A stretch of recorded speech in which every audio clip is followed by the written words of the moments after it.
Okay, we're live now, Mr. Mayor. Thank you. So good evening, everyone. I'd like to call today's Police Board agenda into action and start our meeting. The very first item we have is a special appreciation for this remarkable individual sat beside me, Mr. Ron Rice, and we greatly appreciate the opportunity we've had for some considerable time now to work with him and with his guidance, improve all the things that we do. And as part of that, we have a special presentation that we've prepared. I'll show it to you here. You may not be able to read it, so I'll read it for you. To Ron Rice and the Native Friendship Centre, in appreciation for progressing diversity and strength of character in the Saanich Police Department.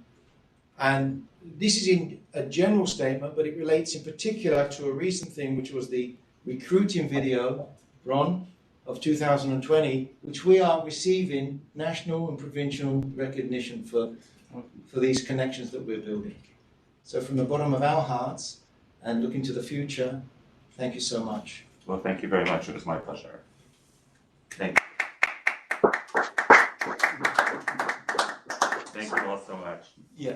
Would you like to say something for the public record? Sure. I mean, the timing of this recruitment video coincides with a lot of challenges that we were facing as Indigenous people across the country, and it's never more important. It's never been more important to recruit quality people to a police force, and so that's why we decided we wanted to contribute a few small words of encouragement and to help people understand the strong relationship Saanich has with the Indigenous community. So it was our pleasure to be involved. Thank you. Paitseka, thank you all. So we have some news for you. What's the download we've had now? It's over 2,500. I don't know, but I'd also maybe just like to hear from Inspector Douglas, who worked on the video. Absolutely. Yeah, so Paul, could you update us on the video and how many downloads it's had separate? This is Paul Douglas, you remember from that. Okay, Paul. Hello, Mr. Mayor. Hello, Ron. Congratulations again, and thank you, Ron, for contributing to this successful video. To date, we're just over 2,600 views, and we expect that those views will rise when we launch our recruiting website, which will have a direct link to the YouTube video itself. Well, congratulations. That's great. Thank you. No, we're very pleased. And just one piece. So, and Paul, how are we doing on the recruitment since we've taken this new initiative, this new approach? So far, it seems like we're doing pretty well, Mr. Mayor. We are reaching more people. The people that are coming in for the interviews do speak about diversity and the importance of community-based policing, which are the people that we're looking for. So it's having the desired effect. So once again, thank you so much. Well, thank you all very much. Yeah. Thank you.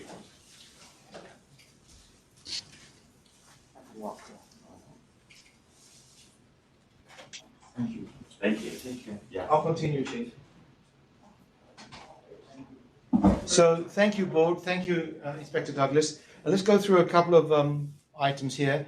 Board, can we have an adoption of the agenda for the February 2nd meeting? Moved by Mary, second by Linda. Those in favour? Thank you. We are adopted. Next item. And then we have the minutes from the January 5th meeting. Can we have a motion? Mary, thank you.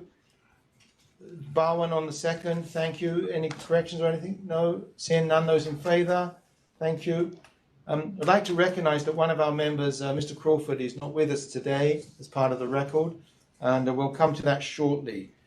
Is there any correspondence aside from the letter to the Canadian Heraldic Society?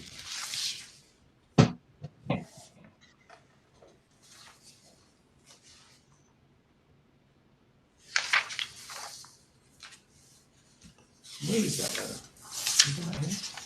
letter? Have members managed to see the? That's part of the electronic package. Yeah. Have you seen the letter in your electronic package? Yes. Any comments about that? Any feedback?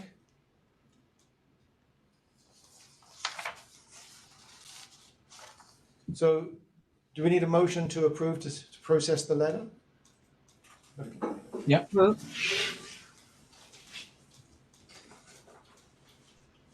I left my iPad in my office. That's interesting. Okay, so Anita, what do we need as an action item on that letter? I'm sorry, I left my iPad over there, so I don't have an iPad to refer to. It's right here. Okay, I'll share with Chief. Oh, you do? Oh, that's in camera, isn't it? The letter. Sorry, it's attached to the public relations. Just a second, that's the different letter. Canadian Association of Chiefs. Oh, okay, sorry, it is here. It's okay. So we got it here. Can you bring me up? Yeah, so we just have a motion to approve, right? Oh, right.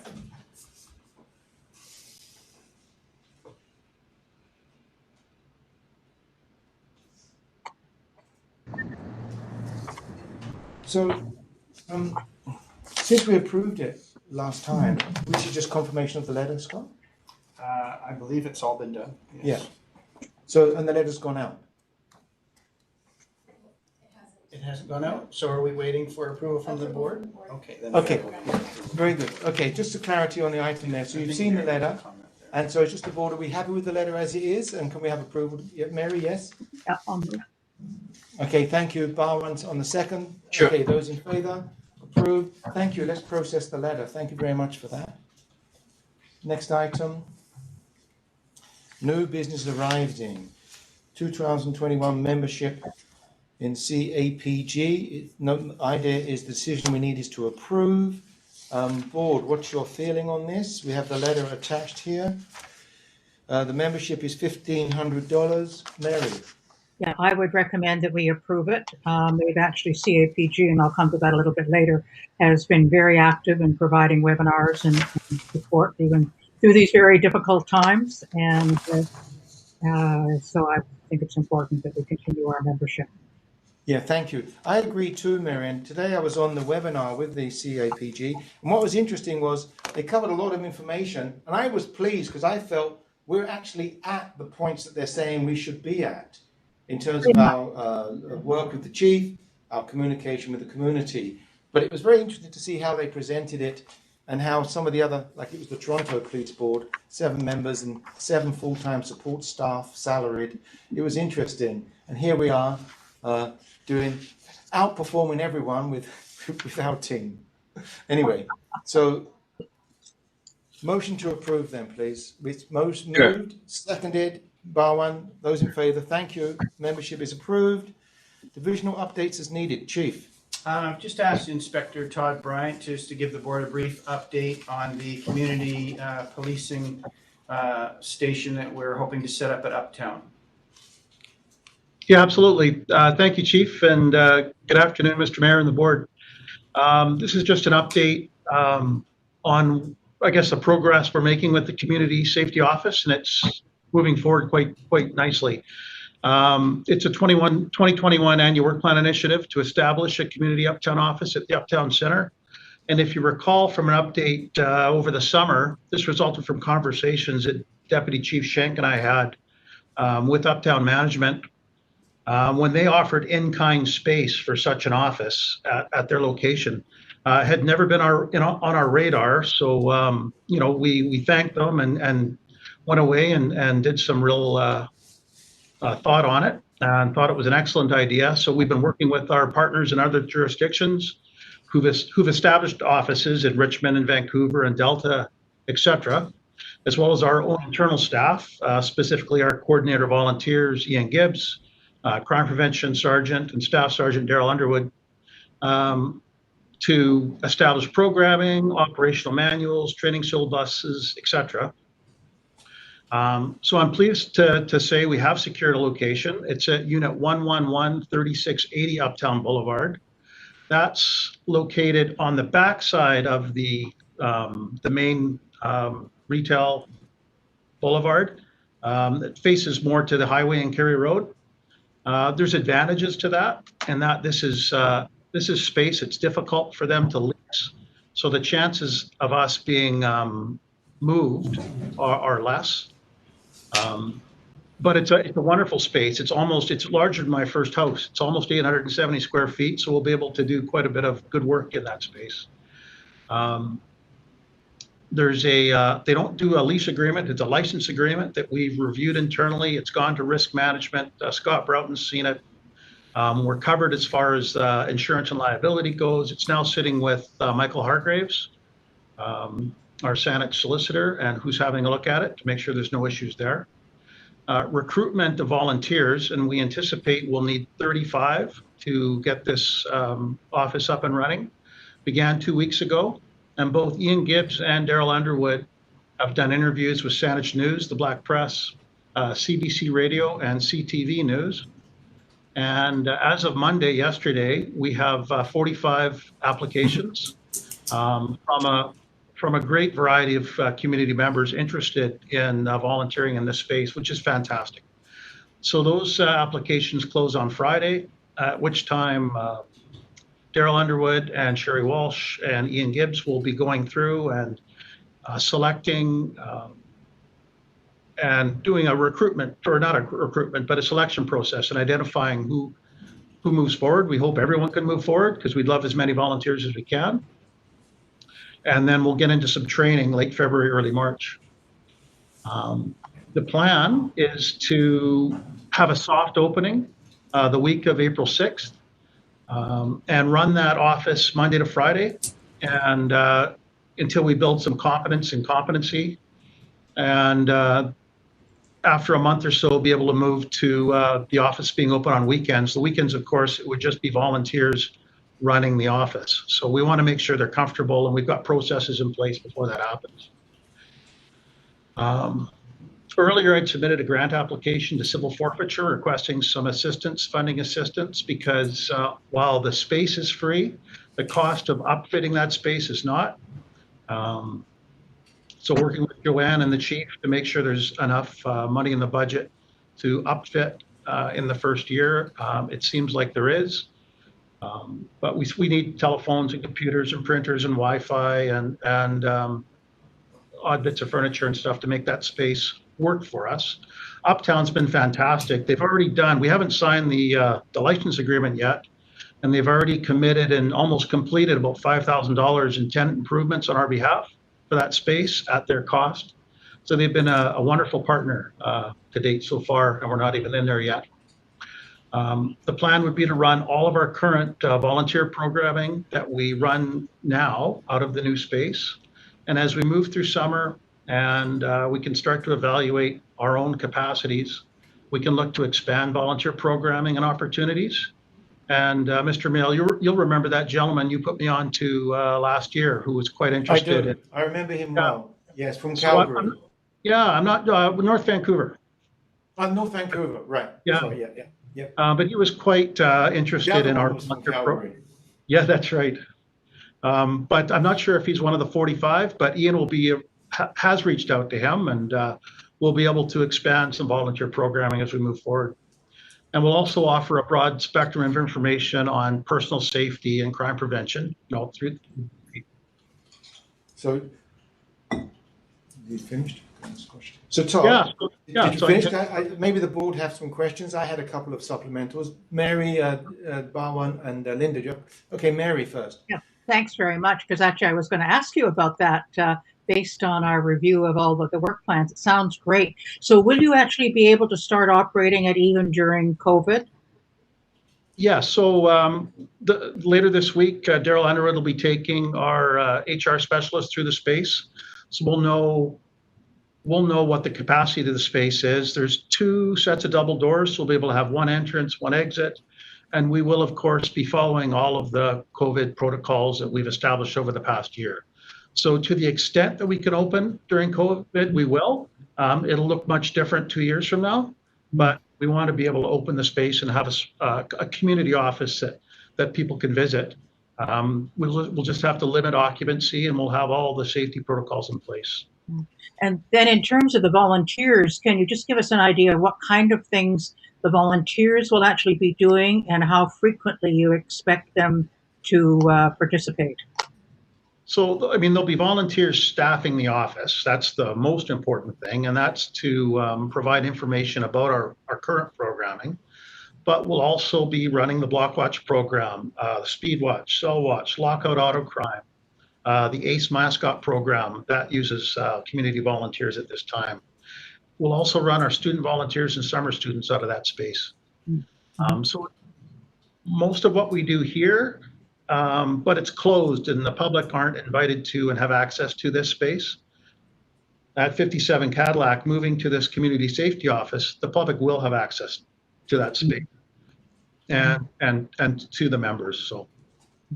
And what do you expect of volunteers? Are they expected to, say, take one shift a week or one shift every 2 weeks? Or have you decided how that's going to work? Yeah, what we're asking for is a minimum of 4 hours a week. Okay. And then if they can do more, that's fantastic. But that's why we are looking at up to 35 volunteers to get it off the ground. Recognize that, volunteers, they're not going to be there every day. But I'm really encouraged by the amount of interest. Good. Thank you. That sounds great. You're welcome. Okay, Bawan? Yeah, well, assuming this is the first such community office, right? Yes. For Saanich, they've been quite common in other jurisdictions, but in Saanich, we've not gone down this road before. Yeah, perhaps this could be the stepping stone and have more, depending on the success. Absolutely, yes. Did you have questions, Bawan, other than that? Or shall I go to No, Linda? that's great. Very nice initiative. Okay, Linda. No, actually, my questions were answered. It's just a great project, so thanks. It's very exciting. Yeah, me too. So once it's up and running, Todd and Chief, presumably members of the board can drop by, identify yourself to some of the volunteers, get that piece going. You mentioned a couple of things. The location does sound great. Will it have parking or for cars or bikes? Because I remember when we spoke to that gentleman from North Vancouver, was it Ian, his name? It will come to me. But they had the opportunity to wear a civilian type of T-shirt and a cap, and they would go to certain events, like ours might be the Music in the Park or some of our other events. Also go out, if you like, around on Block Watch and have a sort of a mobility component to them. Is that factored into any of the plans? Or is it centered to the geographic location? When it starts and opens, it'll be central to the geographic location. We can start looking at moving out into the community later. We haven't done that with volunteers before to any great extent. So that involves more of a capital outlay because we'll need vehicles for them to drive and things like that. There is parking. We're trying to get 1 or 2 parking stalls given to us gratis. The areas where we can park is in the underground, but there'll be significant pressure put on that parking once the residential component at Uptown starts. So they're going to do what they can for us, but parking is permitted up to 4 hours in Uptown. So for volunteers working 4-hour shifts, they should be covered. There is a bike rack very close to the front doors of the location. So there's a secure parking for bikes. Yeah. And what's your vision for clothing for the volunteers when they're in the office? How would they be identified? Yeah, so they'll just be wearing polo shirts with a volunteer crest, Saanich volunteer. Daryl's working with the sign shop on some independent branding for the community safety office that aligns with, the branding we have internally. So they'll all be wearing sort of a... So that be delayed for any heraldic thing? I don't think so. No, okay. No. Okay. No. Not related to the heraldic.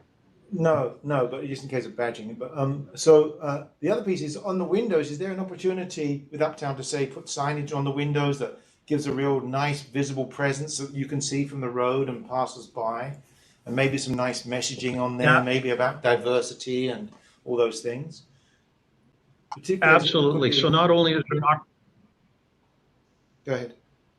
Sorry, not only is there an opportunity for that, once Daryl has finished with the sign shop, we've got our designs. Uptown has offered to produce those signs for us at their cost. So they've just, again, been a great partner. Daryl's also been working with the sign shop, who will create stand-up banners to help define the space. And we're starting with a set of 4 of them. And one will be block watch, one will be diversity, one will be, there could be a Beautiful. piece on recruiting. Yeah. A lot of thought And going then, into that as well. And you say you have 35 spots that to be filled, but you could take 45. Does that mean that although you need 4, that you could have a couple more in the office at the same time, or would they be in reserve? If you had, Well, if you because need 35, but you've got 45, and you said you'd like to have them all. Well, if we have more than we can use, we can start look at expanding our volunteer opportunities earlier. Yeah, very good. And then amongst the people that are applying, is this an opportunity for some people to take these volunteer positions on and then stepwise into applying formally to join the SPD for full-time? Absolutely, there's an opportunity there. Yeah. So we'll even get people applying to be reserve officers, and they need some work before they can reach that level. So this is an opportunity for us to say, you know what, we've got these not only to volunteer at the community safety office, but to consider student volunteer positions or summer student positions. Yeah. It's just another thing, another place to direct people for development. No, it's fabulous. And a couple of small things. Presumably, these volunteers, should they be interested, they could do the occasional ride along, get a sense of going out. Is that possible? I know we've got COVID right now, but is that part of your thinking? I see your hand up, Mary. I'll come to you next after this question. Go ahead, Todd.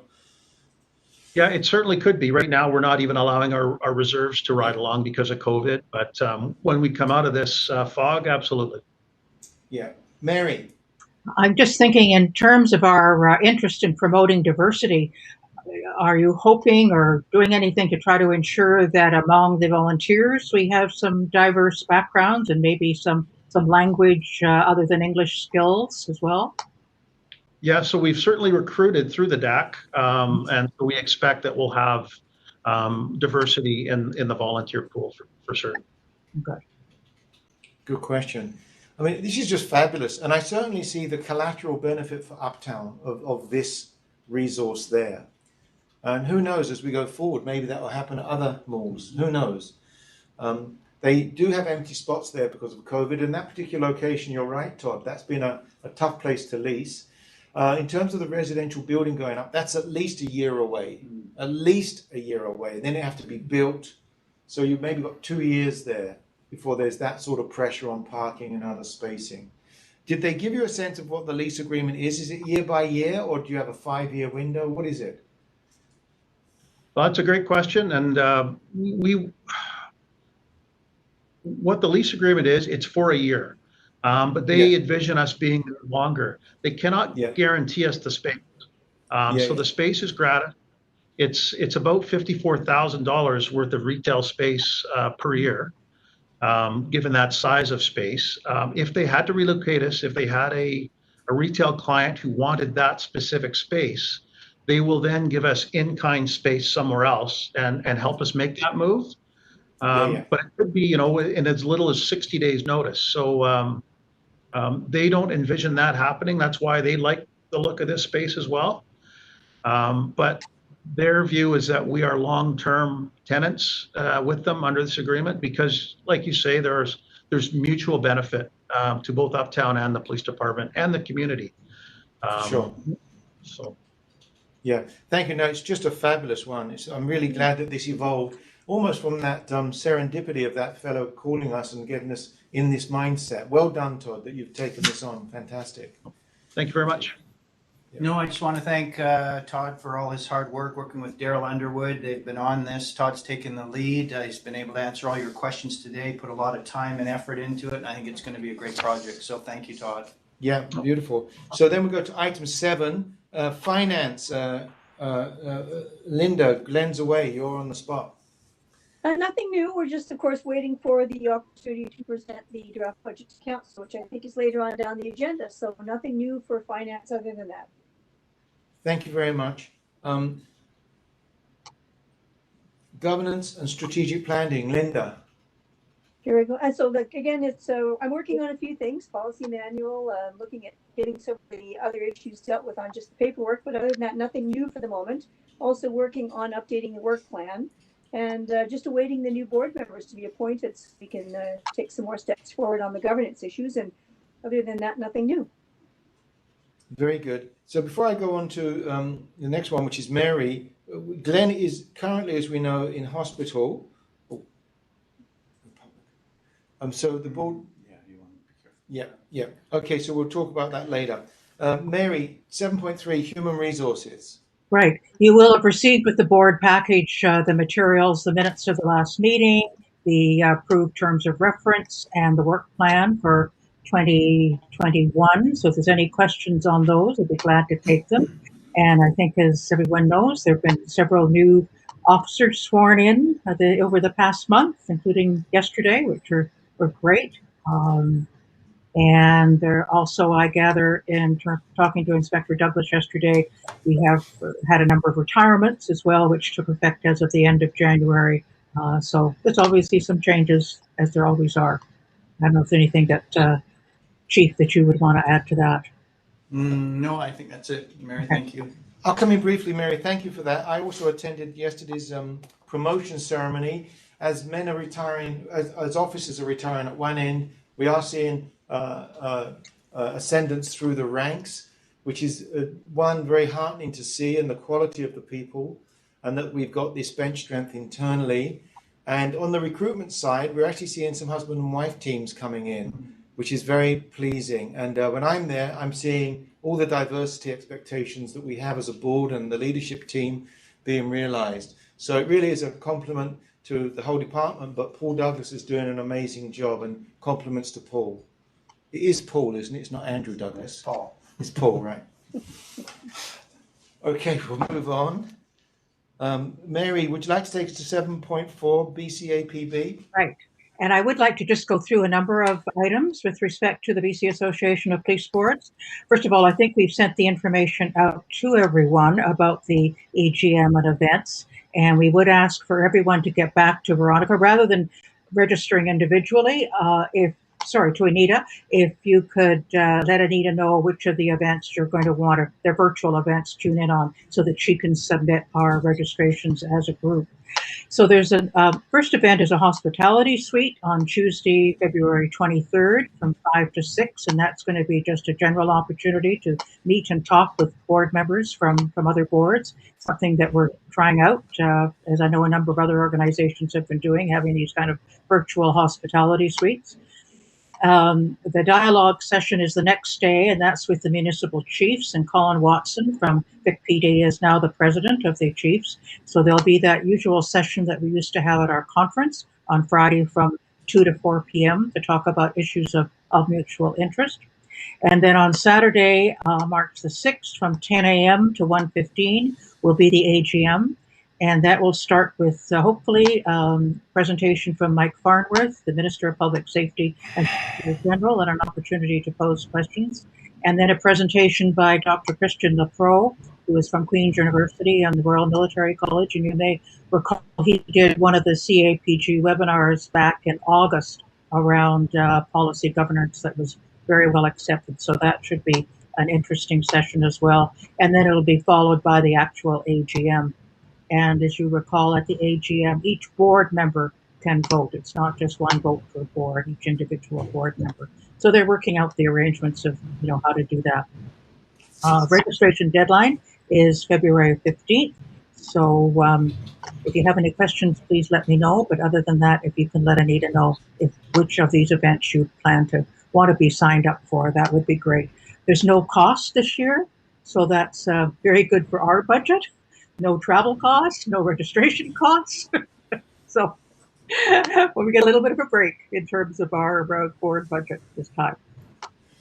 So thank you, Mary. Just to confirm, it's Tuesday, February the 23rd for the hospitality, and then not until March the 5th that we actually get into the business parts of it. March the 5th, right. Yeah, the hospitality is separate from the other events. So I'd like to indicate, I believe I can attend all of these, and I'll just get them booked in. Thank you. Balwin and Linda, when you have a time, please let staff know, as you heard. Sure. And this, of course, is instead of the conference, which, of course, we Yeah. hosted last year on the cusp of COVID. We were the last in-person event that everyone went to. It was a highly successful conference, and everyone has been very sad that that's not able to happen this year, but there we are. The plan is in 2022 to go back to Nelson, which originally was going to be this year, and they've agreed that they would host it. I think by next year we should be okay, hopefully. Very good. Mary, are we able to get an insight? Should we receive the 2 new board members by that time, because we have the 2 open seats? Would they be able to attend if we receive them? But those timelines. I would follow up on that, yes. Yes, okay, thank you. Sorry about that. So, We have a few other things I just wanted to update folks on from BCAPB, and one is about appointments and reappointments. They've pretty well done all the current reappointments. They're working on the new appointments, and hopefully we're going to hear back about that. And then, of course, we have the matrix, which we'll talk about a little bit later on as well. There's also quite a bit happening in terms of board education and training. The Crown Agencies and Board Resourcing Office, CABRO, they held a session, it was over a year ago, for new members of all government boards, not just police boards, around governance. No one from Saanich was included in that, but several of our BCAPB people went to it, and apparently it was really good. I had very positive feedback. Well, now they're planning to turn it into an online program, and they hope to start running it later this spring, called Governing in the Public Interest. And so they would have modules on finance, HR, risk management, and the idea is that it would lead to a certificate at the end of the program. And it will be required for all new board members on public boards. So that's quite a new initiative, and I think a great one, and more information will be coming on that. In terms of police services, some of you may remember the ISD, the program that was held a couple of years ago, and there were mixed reactions to that. And police services have agreed it needs to be BC oriented. And there is an RFP out at the moment on Bid BC, asking for a bidder who is willing to undertake the development and organization of training programs for police board members. So if you know anybody that you think would be appropriate, let them know. It closes on February the 24th. And BCAPB has established a committee to work with police services on the design and implementation of the program. And I'm on that committee along with Charla from Victoria Esquimalt Board as well.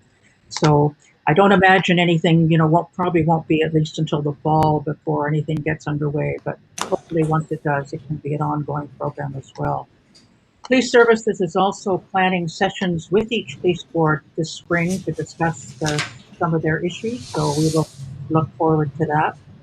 And they also made a video of the training session that they put on for the new Surrey Police Board. That was a couple of months ago, and I participated in that by giving a session about hiring and evaluating a chief, which was quite fun.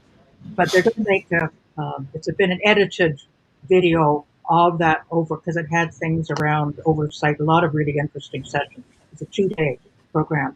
And when that video is ready, that will also be made available to police boards so they can enjoy that as well. And then with respect to the Justice Institute, the committee that was involved in helping to review the recommendations that had come out of Wally Opal's report around the changes in the curriculum, to upgrade the curriculum, has pretty well completed its work. And there are now actions and initiatives in all 20 of the recommendations from that report. I won't go into the details, but a lot of the changes, some of them have already been implemented, and I know that Scott is aware of them, the development of all of the responses to these recommendations, and I represented BCAPB on that. Our committee is going to continue on to monitor what has been developed so that there is some ongoing involvement in terms of how these changes will actually take place. But I think there's going to be some good changes. And JIBC has also indicated they plan to be able to expand their capacity for students as well. That's been another big issue. And then finally, the special committee, legislative committee to review the Police Act, that's starting up again. Its deadline now is to file a report to the legislature by October the 8th. And they expect to be hearing from interested groups, and BCAPB is planning to make a submission with the role on police dealing with governance, oversight, service delivery models, mental health issues, systemic racism, quite a wide range of topics that we'll be looking at. So, any questions? Mary, Linda? Yep. Chief? Seeing none, we just received for information. Thank you, Mary. That was very fulsome. Really appreciate you being there to take all these pieces on for us and then keep us appraised. Any comment, Chief? No. Thank you, Mary. Okay, so then we'll go to 7.5, which remains on Mary's desk. Sorry, resolutions. Oh, sorry. We didn't come back. I apologize. Yeah, 7.4.2, resolutions. Yeah. I don't have anything that I'm putting forward. Don't know if anybody else has anything they wanted to put forward. The deadline is this Friday. Mary, let me float this idea for you. How would we come up with a resolution which might be something like along this line that we would ask the association to support the idea that we undertake an initiative that on 911 calls there's police, fire, ambulance and mental health, and that the government adequately support the services to provide that mental health teams that would be available for those calls. Is that a stretch too far, do you think? I think it might be, without a lot of work having gone into the actual feasibility and what's involved. Yeah. I think that is something that we want to talk about, but we really need to do some substantive work. I would be afraid of putting it forward without the substantive work. Other boards might not feel comfortable signing on, and I wouldn't want to go forward and not pass. Yeah, I hear you. Yeah. Okay. Linda or Barwon, do you have any ideas for resolutions? Have you turned your mind? No, nothing came to mind. No. Okay, Barwon? No. Okay. So, Mary, we have no resolutions at this point. Okay. We will get the resolutions that other boards put forward within the next couple of weeks. And the idea is that we would look at them, and at our March board meeting, which happens before the AGM, we can decide whether or not we think we want to support them. Again, it's individual vote, but to get a sense of what people think of them. And those are the resolutions, of course, that we'll be dealing with at the AGM at that time. All members, one vote. Right. Should we go to the next one? 743, Spd Alternate Representative. If we want to have an alternate, we don't have to. There's no, because we're not meeting in person, there isn't the same. Well, the alternates don't actually go to the meetings either. They're not included. It's only if their regular representative isn't able to attend a meeting that the alternate would go. So it's kind of up to us whether we want to follow it or not. Do we need any more information on that, Linda or Barwon? Are we happy with? Yep. No, I think we can cross that bridge when we come to it as well. So I think we've got time for that. Yeah. Okay. Okay, Mary, back to you. I think we've covered that one. Okay. So should we go to 7.5? Are you ready? Just CAPG, and as the board chair mentioned, there was another webinar this morning, which I thought was very interesting. But as he said, I thought we actually were already doing a lot of the things that they were suggesting in terms of evaluating and monitoring the performance of our chief senior executive. So Scott, I don't think any surprises there. We sent out, Anita sent out the materials that CAPG had provided to their board members at their last meeting. And there was a lot, I realized, but I think really interesting. And one was the report from Winnipeg. There were a couple of documents in terms of the work they've done on the very issue that the chair has mentioned around 911 calls, and that Winnipeg is planning to move to hopefully a system where there would be a channel for, it's a different system there. I realize they don't have e-com, but that they would go to mental health or other kind of folks to respond to calls that were not strictly police, fire, or ambulance. So it's a good report. There's also a very interesting report from Toronto in terms of their community safety model, and some very interesting suggestions there. There's webinars coming up, and we'll get the notices about those coming along. No decision has been made about the CAPG annual conference about whether it's going to be held in person or virtually. It's scheduled for August in Ottawa, and I would say August is pretty iffy at this point, given that they don't expect to get everybody vaccinated till September. So we probably won't make a decision for another month or so, but I would expect it's likely, as last year being virtual. It was very successful last year as well. And thank you for supporting the membership fee to CAPG. Thank you, Mary. So those videos you mentioned, particularly the Winnipeg one, thank you for sending it to me. I did not read it yet, but I plan to between now and Thursday. Is that something that we could send on to Linda and Barwin or have you already It done went that? to everybody. All the materials went to everybody. Yeah. We have them. Fantastic. Yeah. Fantastic. And they look Any great, yeah. comments, Barwin or Linda? No, it looks like it was quite a fulsome list, so I'm looking forward to getting through them. I want to go through them, but the community efforts in Toronto, so they had some good items and some good ideas there. So interesting reading. Yeah, we got the materials this morning. I'll go through it. Yeah.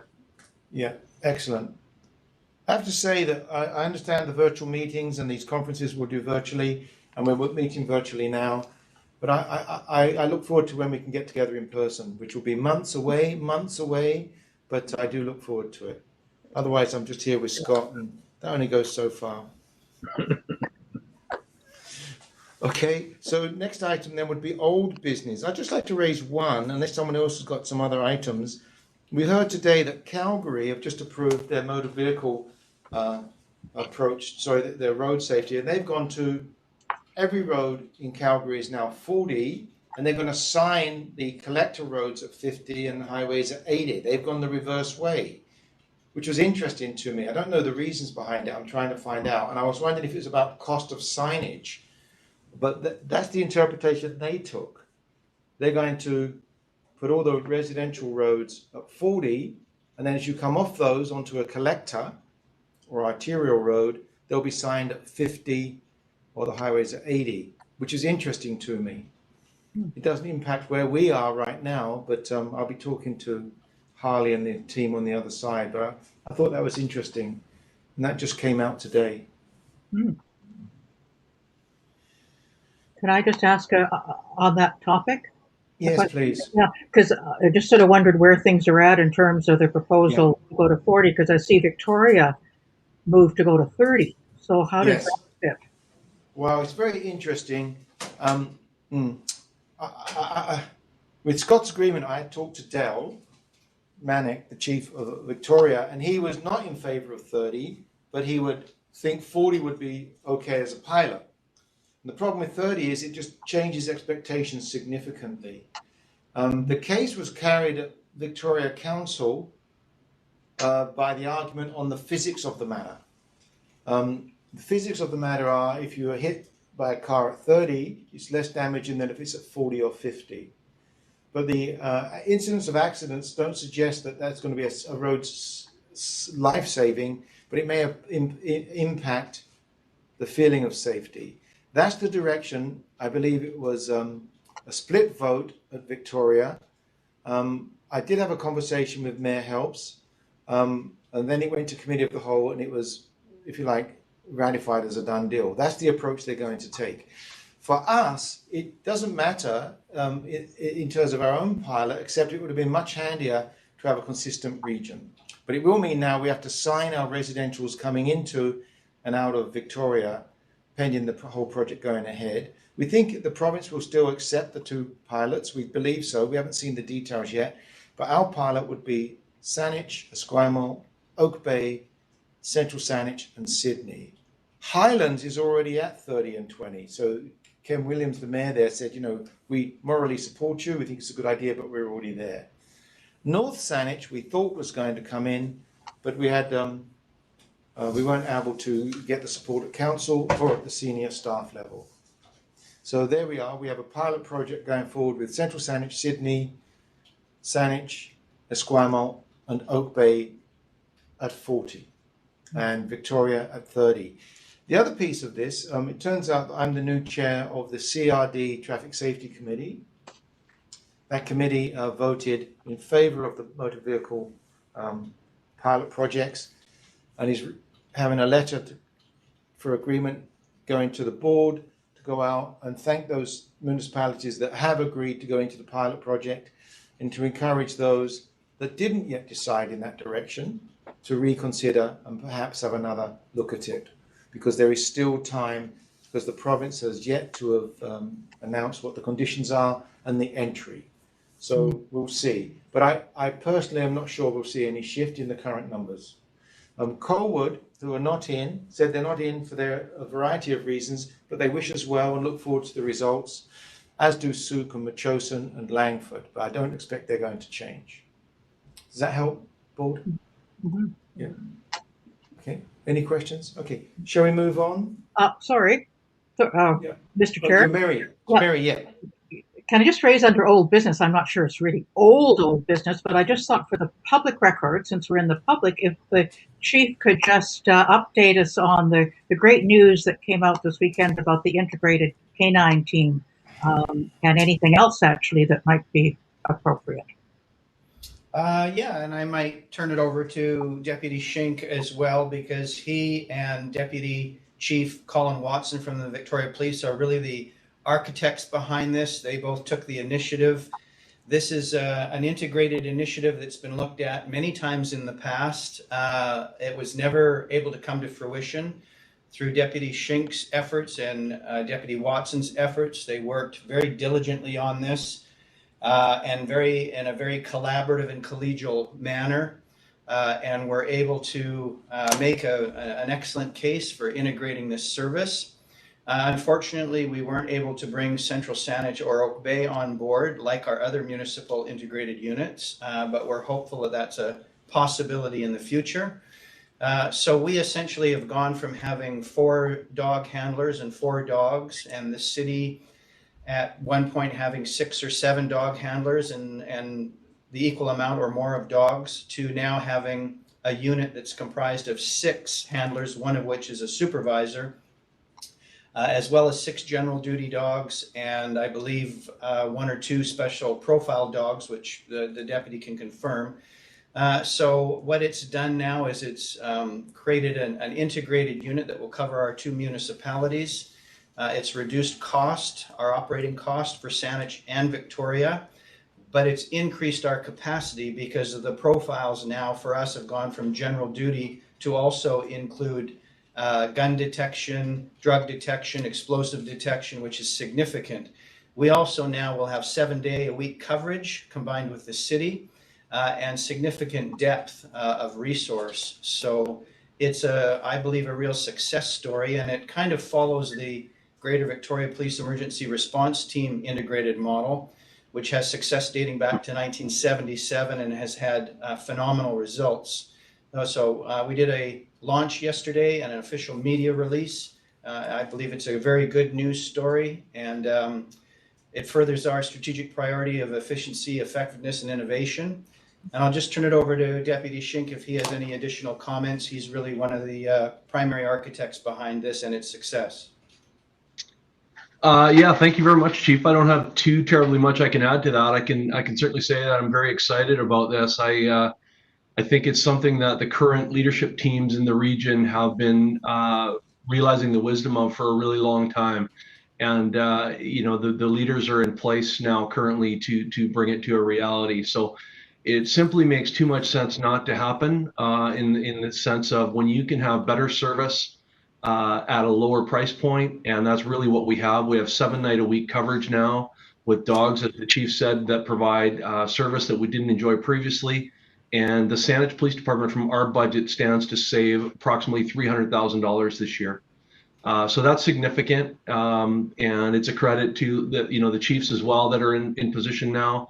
And I really hope it's a statement to the public about how well our agencies work together. And I know that the initiative really just launched formally yesterday, but there's been a lot of work going on behind the scenes, particularly in the last couple months.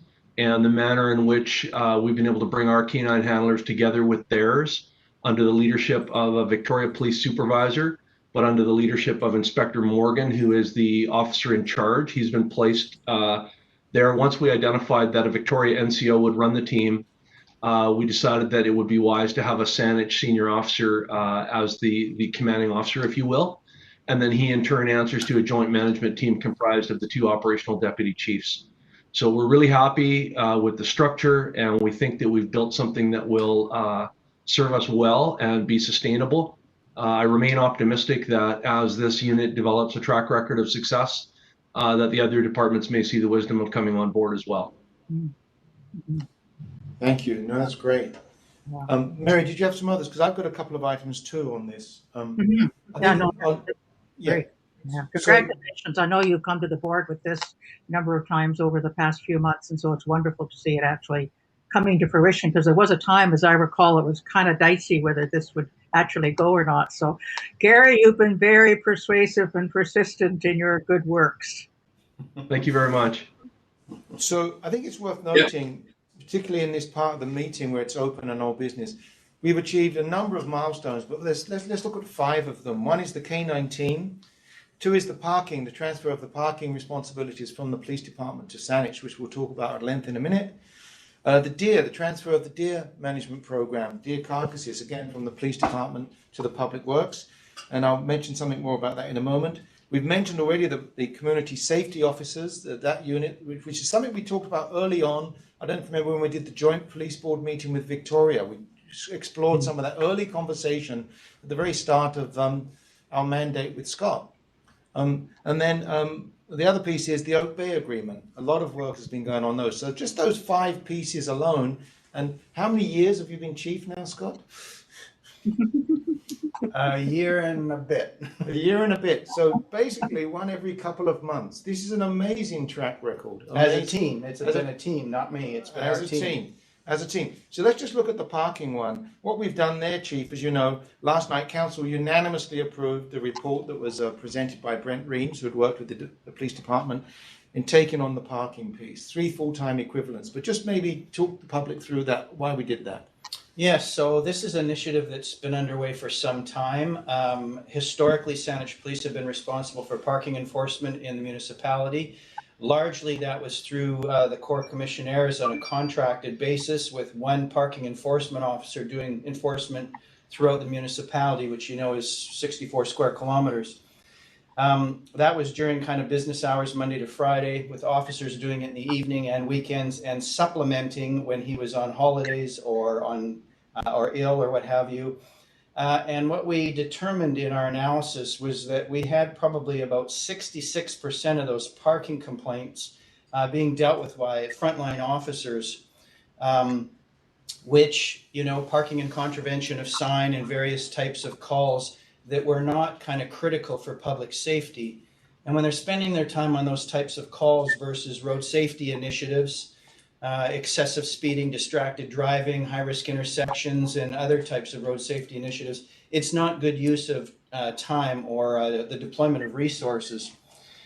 So when working with the district, Brent Reams from Bylaw and others at the district, Mayor was very supportive, this board was very supportive, council has been supportive. So we're transitioning those duties, like all the other municipalities, to the district. And we believe that it can be run efficiently and potentially, in terms of cost benefit, have a far better return on investment if it's done with a particular costing model and appropriate resources. And also the collection of fines, the opportunity for the public to dispute fines, having a more robust system in place, which many other municipalities do, and having our officers focus on the more critical pieces in terms of road safety and general support and responding to calls for service to the public. So very, very pleased with council's decision. I think it's a very wise decision and a very good business decision for the department, the district, and for the public overall. It will actually improve parking enforcement for the district. Thank you. Thank you. 100% agree with everything that was just said. And council, it's a very fulsome report. It's online if the public want to go and see it. It's item H2 in yesterday's agenda. I've actually sent that report out to all the community associations in Saanich to help get that information out, as well as to some of the local media. The other piece is that when you read the report, it's clear that Brent's approach was also to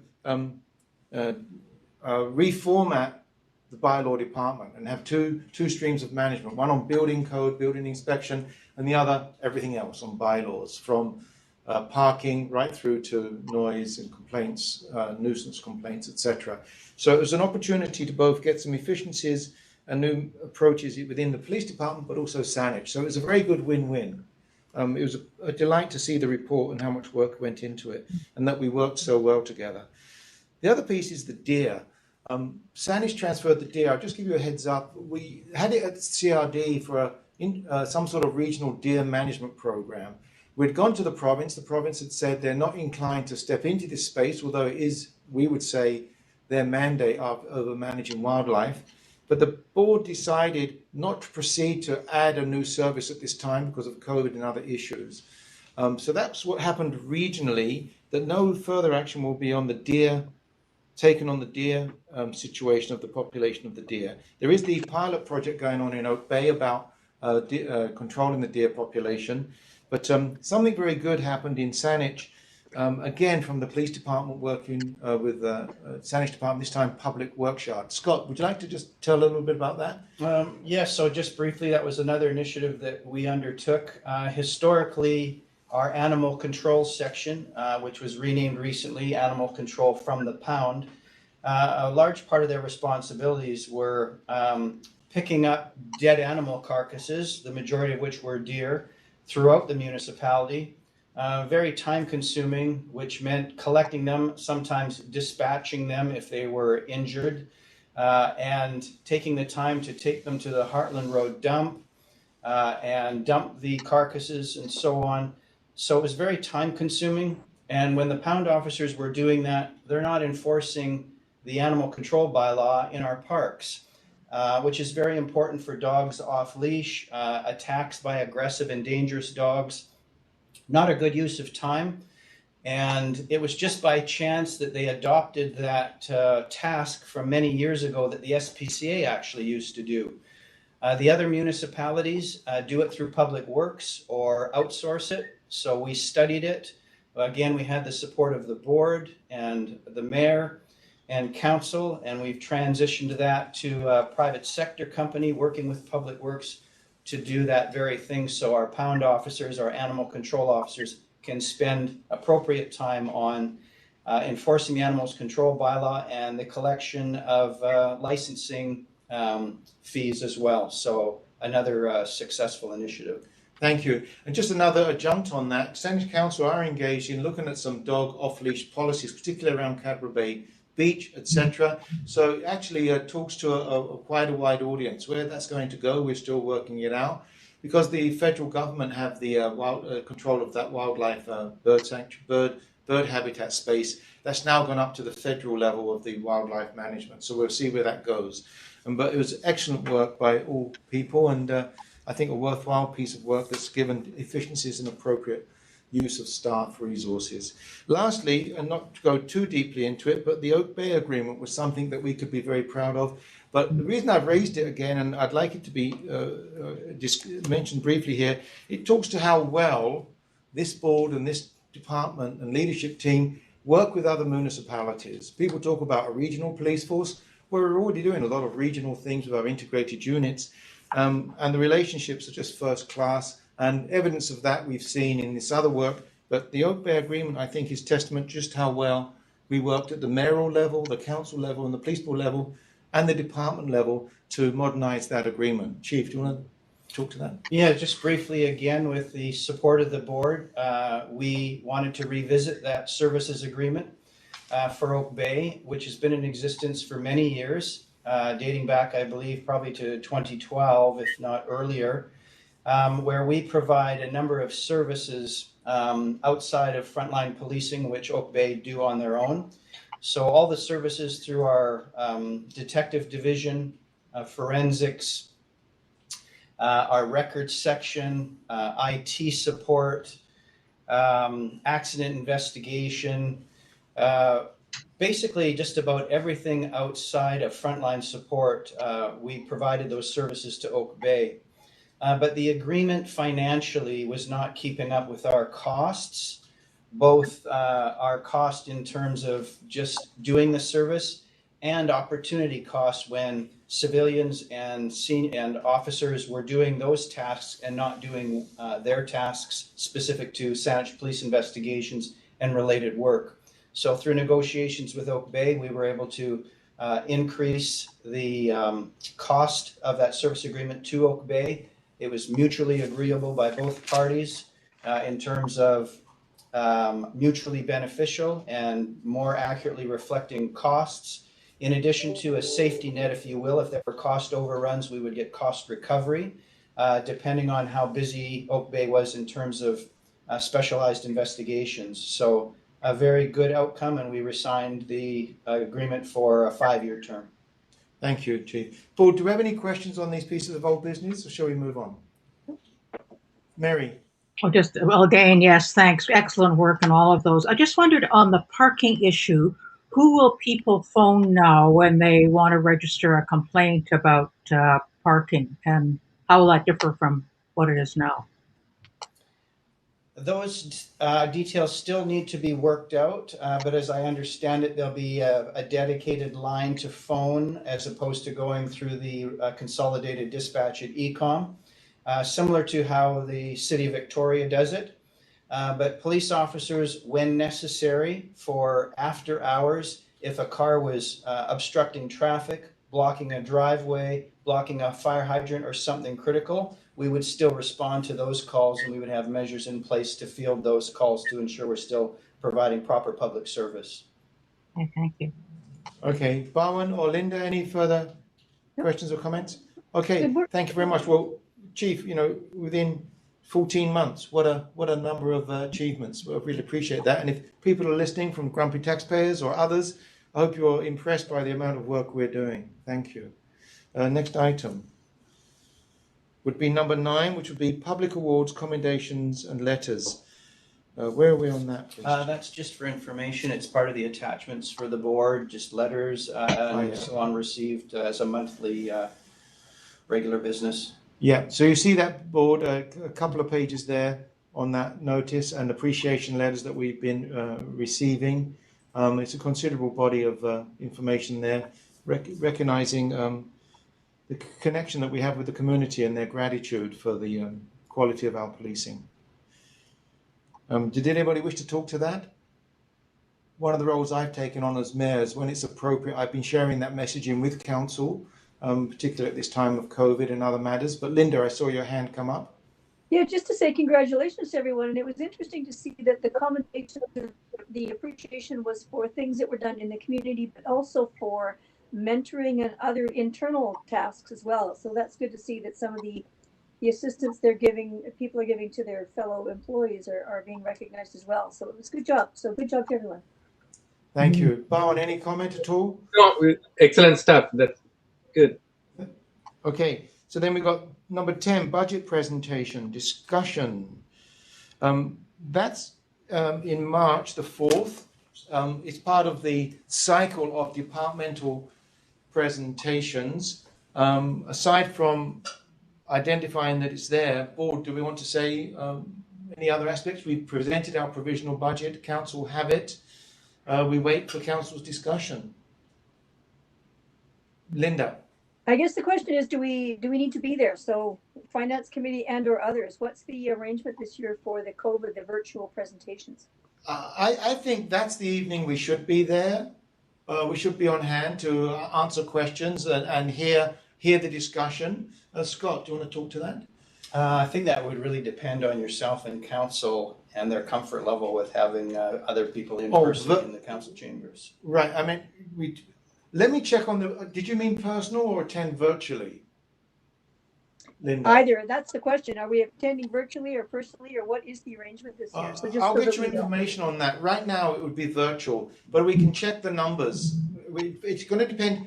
Well, there'll be council there and the finance staff and the CAO and the recording and legislative staff. There could be room. How many coming in your team, Scott? Again, that would depend on you and council. So, Linda, can we get back to you on that one? Sure. Yeah. And as Thank the you. public may know, it's going to be presented live web stream. It's open and transparent and available to everybody. But people in the chamber, I think it's under the current health orders. So, any other question on that one? Okay.